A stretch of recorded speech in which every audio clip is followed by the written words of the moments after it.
에드워드 양의 장편 데뷔작 해탄 적일천이 39년 만에 국내에 개봉했습니다. 아시다시피 에드워드 양 감독님은 허우샤오시엔 차이밍량 감독님과 함께 대만 뉴웨이브를 대표하는 엄청난 분이시죠. 진정한 의미에서 거장 오브 거장이라고 말할 수 있을 것입니다. 여담으로 스콜세지 같은 경우에는 에드워드 양의 영화 고령가 소년 살인사건에 대해서 위대한 감독 에드워드 양 최고의 작품이라고 격찬하기도 했죠. 저는 지금까지 해탄 적일천을 제외하고 에드워드 양 감독님과 3번 만날 수 있었습니다. 공포분자, 고령가 소년 살인사건, 그리고 하나 그리고 둘, 3편 모두 어마무시한 영화라는 생각을 했었고요. 특히 하나 그리고 둘 같은 경우에는 영화를 보는 내내 보고 나서 완전히 압도되었던 경험이 여전히 선명합니다. 당시에는 아무래도 하나 그리고 둘이 감독님의 유작이기도 하니 어르신의 마지막 전원 같은 느낌이 있었거든요. 그런데 해탄 적일천을 보고 나니까 이분의 영화에서 보이는 삶에 대한 태도는 하나 그리고 둘을 만들 즈음 완성된 것이 아니라 이미 젊은 시절부터 내재되어 있었던 것이구나 라는 생각이 드는 거예요. 해탄 적일천에서 린자리는 이렇게 말합니다. 학창시절 그렇게 시험을 많이 보고 평가를 많이 받았는데 세상이라는 수수께끼에 대한 답은 전혀 알 수가 없다.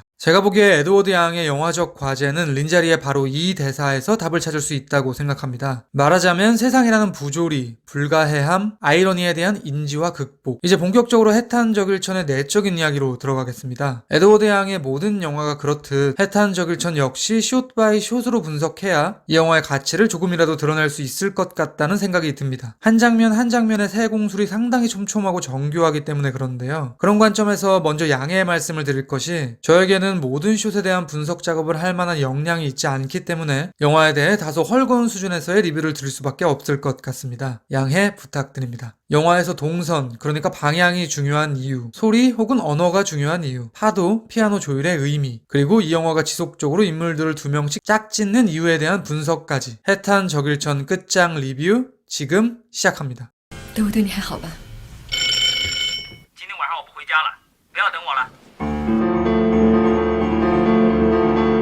难道你不能多给我一点点时间陪陪我？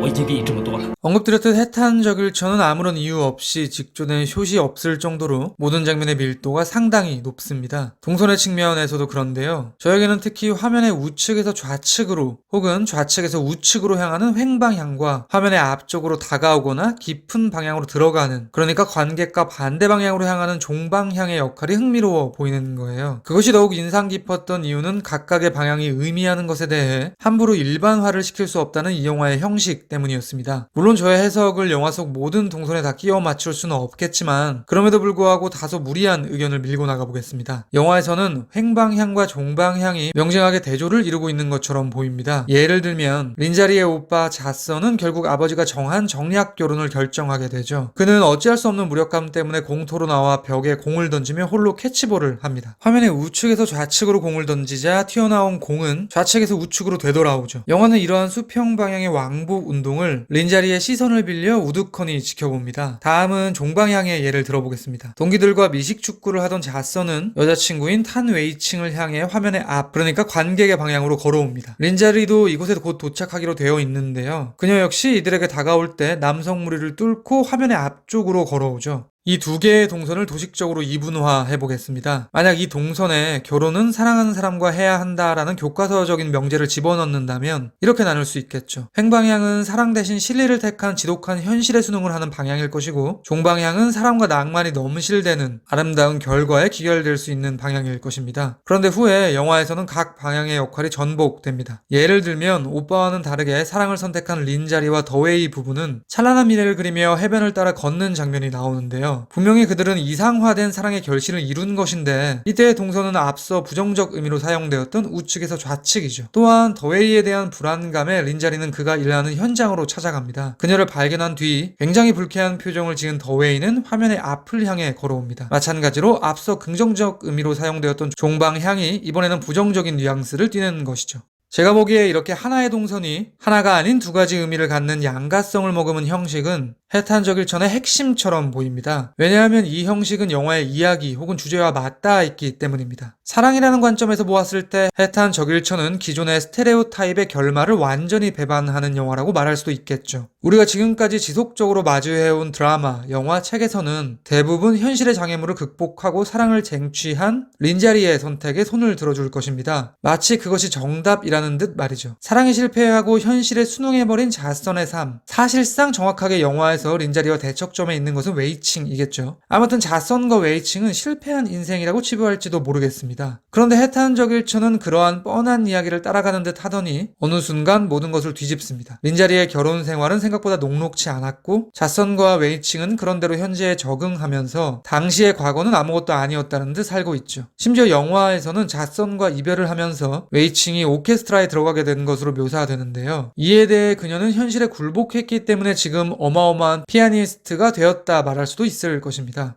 그러니까 결국 에드워드 양은 이런 이야기를 하는 것 같습니다. 이 세상에 하나의 답이라는 것은 없다. 지금의 선택이 옳아 보일 수도 있지만 그것은 후에 어떻게 될지 모르는 것이다. 반대로 지금의 선택이 틀린 것 같아 보일 수도 있지만 훗날 잘못된 선택이 아닌 게 될지도 모른다. 우리가 학습해온 이상화된 인생은 모두 허상일 뿐이다. 즉 횡방향 혹은 종방향의 동선은 어떤 의미일 것이다 라는 일반화를 시키는 것은 불가하다. 의미란 관점에 따라 다르니까. 이러한 주제가 가장 멋스럽게 묘사되는 것이 제 생각에는 파도가 치는 장면 같습니다. 파도라는 것은 결국 자연의 섭리이자 거역할 수 없는 세상의 흐름 같은 것이겠죠. 영화에서는 파도가 치는 운동을 정면에서 잡기도 하고 측면에서 잡기도 합니다. 말하자면 파도는 보는 각도에 따라 관객 방향으로 다가오는 종방향으로 넘실될 수도 있고 횡방향으로 움직일 수도 있는 것이겠죠. 해탄저길천은 그렇게 하나의 질문에 두 개의 답을 내놓고 있습니다. 하나 그리고 둘인 것이죠. 我已经给你这么多了，我真的不知道你还需要什么。你相信德芙吗？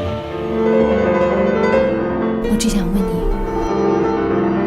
你快乐吗？ 그렇다면 왜 세상의 질문에 답을 정하는 것은 불가능한 것인가? 라는 질문을 해볼 수도 있을 텐데요. 제 생각에 에드워드 양은 인간은 혼자 사는 것이 아니기 때문이라고 말하는 것 같습니다. 만약 인간이 홀로 존재한다면 오답이라는 게 있을 수 없겠죠. 내가 결정한 것이 곧 답일 테니까요. 그런데 타인과 관계를 맺게 되면 타자가 선택한 다른 답들과 마주하게 되기도 할 것이고 자신의 답이 누군가에게 틀린 답이 될 수 있다는 사실을 발견하게 될 수도 있을 것입니다. 그래서 아마도 샤르트르는 타인은 지옥이다 라는 이야기를 하기도 했을 텐데요. 실제로 에드워드 양은 한 인터뷰에서 이렇게 말하기도 했습니다. 사람들 간에 똑같은 생각을 찾기는 그렇게 쉬운 게 아니다. 간단한 문제는 모두의 공통된 생각을 찾기가 쉬우나 복잡한 사안에선 사람들의 생각이 다 다를 것이다. 그러니까 에드워드 양에게 세상이 오묘해지는 이유의 시발점은 원튼 원치 않든 맺어진 사람들 사이의 관계인 것 같습니다. 그래서 그의 영화는 관계 맺은 인물들의 관심을 표명합니다. 해탄저길천 역시 마찬가지인데요. 인물들은 의도적으로 보일 만큼 두 명씩 짝이 지어져 있죠. 그리고 그 짝은 릴레이를 하듯 대상이 바뀔 뿐 쭉 이어집니다. 웨이칭과 그녀의 비서는 웨이칭과 린자리로 이어지죠. 웨이칭과 자선은 린자리와 자선으로 이어지기도 합니다. 이는 다시 린자리와 그녀의 어머니 혹은 그녀의 동창생으로 상대만 변모시켜 계속 나아갑니다. 이런 맥락에서 다음과 같은 질문을 해보겠습니다. 자선과 웨이칭은 그리고 린자리와 더웨이는 왜 그렇게 될 수밖에 없었을까? 그러니까 인물들 사이의 관계에 영향을 주는 것은 무엇인가? 이것은 외부적, 내부적 측면으로 나누어서 생각해 볼 수 있을 것 같습니다. 먼저 외부적 측면, 기억하실 텐데요. 자선의 집은 상당히 일본풍이 짙죠. 또한 자선의 아버지는 대단히 가부장적입니다. 자선의 아버지가 자식들을 정략 결혼시키려는 이유의 저류에는 병원의 부흥이라는 목적도 있을 테니 그것은 결국 돈과 결부되었다 말할 수 있겠죠. 게다가 어린 린자리는 아버지가 간호사에게 손을 대는 것을 목격합니다. 그러니까 일제강점기를 관통한 대만의 역사, 가부장적인 사회 환경, 자본주의,